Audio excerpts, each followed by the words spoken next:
उत्तल लेंस का प्रयोग वहां पे किया जाता है ना जहां पे छोटी छोटी चीजों को बड़ा करके देखना होता है। जैसे आपने जियोमेट्री बॉक्स अगर देखा होगा, जब आप दुकान से खरीद के लाओगे ना जियोमेट्री बॉक्स, उसमें एक लेंस मिलता है ना, जो बच्चे देखते हैं कॉपी पे लिखी हुई चीजों को छोटा बड़ा करके, वो होता है उत्तल लेंस। तो जो उत्तल लेंस होता है ना, छोटी छोटी चीजों को बड़ा करके देखने में प्रयोग किया जाता है, ठीक है। या छोटे छोटे मशीनरी जितने भी सामान होते हैं ना, उसको देखने के लिए, यानी उसको बड़ा करके देखने के लिए भी वहां भी प्रयोग किया जाता है। दूसरा जो इसका प्रयोग है ना, जो डॉक्टर्स होते हैं ना, कान नाक आंख में अगर उसके अंदर देखना होता है, तो मान लीजिए कि जो छोटी छोटी कान के अंदर छोटी छोटी चीजें हैं, उनको कैसे देखेगा, तो वहां पे जो लेंस लगाता है वो आंखों पे, वो होता है उत्तल लेंस। बात समझ में आ गया।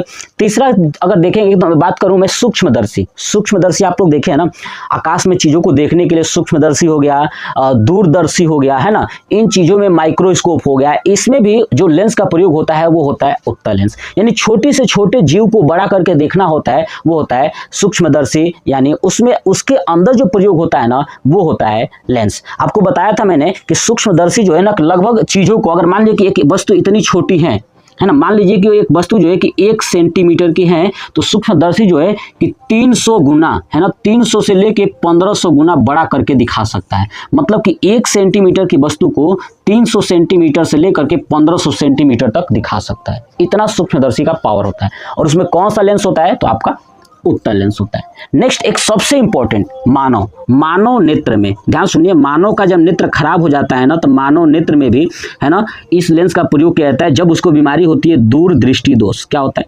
दूरदृष्टि दोष। जब दूरदृष्टि दोष हो जाता है, तो उस समय जो मानव के लिए लेंस लगाया जाता है, वो यही लेंस होता है उत्तल लेंस आपका। अब आप सोच रहे होंगे दूरदृष्टि क्या है ना, दूरदृष्टि दोष क्या है। तो देखिए, दूरदृष्टि दोष वह दोष होता है जिसमें दूर की वस्तुएं दिखाई देती हैं स्पष्ट रूप से, लेकिन नजदीक की वस्तुएं दिखाई नहीं देती है। तो नजदीक की वस्तुओं को देखने के लिए जो लेंस का प्रयोग किया जाता है, वो लेंस होता है आपका उत्तल लेंस। कौन सा होता है, उत्तल लेंस, यानी कन्वेक्स लेंस का प्रयोग करते हैं।